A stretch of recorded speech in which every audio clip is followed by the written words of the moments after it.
క్రీస్తునందున్న ప్రియులకు ప్రేమతో వందనాలు తెలియజేయుచున్నాను. ఏప్రిల్ నెల 27వ తేదీ 2025.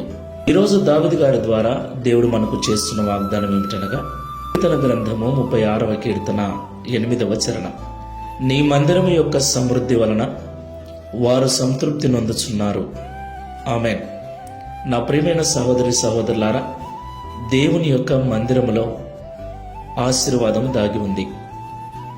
మందిరమును నిర్లక్ష్యము చేయక, మందిరమును ప్రేమించి, మందిరం యొక్క పరిచర్యలో, ఆరాధనలో క్రమము తప్పకుండా పాల్పంపులు పంచుకునే వారికి మందిరములోని మేలు చేత, మందిరము యొక్క సమృద్ధి చేత దేవుడు తృప్తిపరుస్తాడు. దేవునికి మహిమ కలుగునుగాక. అయితే చాలామంది మందిరమును నిర్లక్ష్యం చేస్తూ ఉన్నారు. ఆదివారము ఆరాధనను నిర్లక్ష్యం చేసి పనిలో పడి డబ్బు సంపాదన నిమిత్తమై పరిగెత్తుచున్నారు. ప్రియులారా, దేవుడు విశ్రాంతి దినమును పరిశుద్ధపరిచాడు. 6 దినములు పనిచేసి 7వ దినము నా మందిరములో నీ కుటుంబం అంతా కనపడాలని దేవుడు ఆజ్ఞ ఇచ్చి ఉన్నాడు. దేవుడు 7వ దినమును ఆశీర్వదించాడు.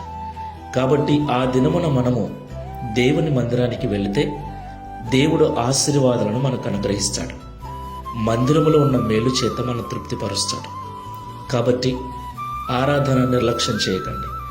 దేవుని మందిరాన్ని నిర్లక్ష్యం చేయకండి. మందిరాన్ని అపవిత్రపరచకండి.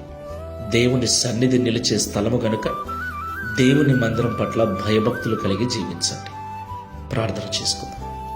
ప్రేమ స్వరూపుడమైన తండ్రి, పరిశుద్ధమైన ప్రభువా, మీకు స్తోత్రాలు చెల్లిస్తున్నాం.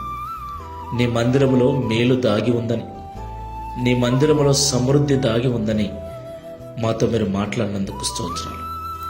ఎవరైతే నీ మందిరమును ప్రేమిస్తారో, ఎవరైతే నీ మందిరమును పరిశుద్ధంగా చూసుకుంటారో, ఎవరైతే నీ మందిరంలో జరిగే ఆరాధనలలో, ప్రార్థనలలో పాల్పంపులు పంచుకుంటారో, వారిని నీ మందిరం యొక్క సమృద్ధి వలన, నీ మందిరం యొక్క మేలు వలన తృప్తిపరుస్తారని మాతో మాట్లాడినందుకు స్తోత్రాలు. ప్రియ తండ్రి, శారీరకంగా ఈ భూమిపైన మేము కట్టుకున్న సమాజ మందిరం ఎలాగో, ఆత్మీయంగా మేమే నీ మందిరమని, మేమే మీ 2 స్థలమని పరిశుద్ధ గ్రంథం సెలవిస్తుంది గనుక, లోక సంబంధంగా సమాజ మందిరమును, ఆత్మీయంగా మమ్ములను, మీరు నివసించే మమ్ములను, మా హృదయాలను పరిశుద్ధంగా కాపాడుకొనుటకు సహాయం చేయమని, నిర్లక్ష్యము చేయక జాగ్రత్తగా చూచుకొనుటకు, జాగ్రత్తగా నడుచుకొనుటకు సహాయం చేయమని, తద్వారా నీ మందిరం యొక్క మేలు చేత సంతృప్తిపరచబడుటకు సహాయం చేయమని, యేసు క్రీస్తు వారి నామములో ఈ దినమున నీ మందిరమునకు వెళుతున్న ప్రతి ఒక్కరిని దీవించమని, ప్రయాణాలలో తోడుగా ఉండి నడిపించమని యేసు నామములో ప్రార్థిస్తున్నాము తండ్రి. Amen. Praise the lord. God bless you.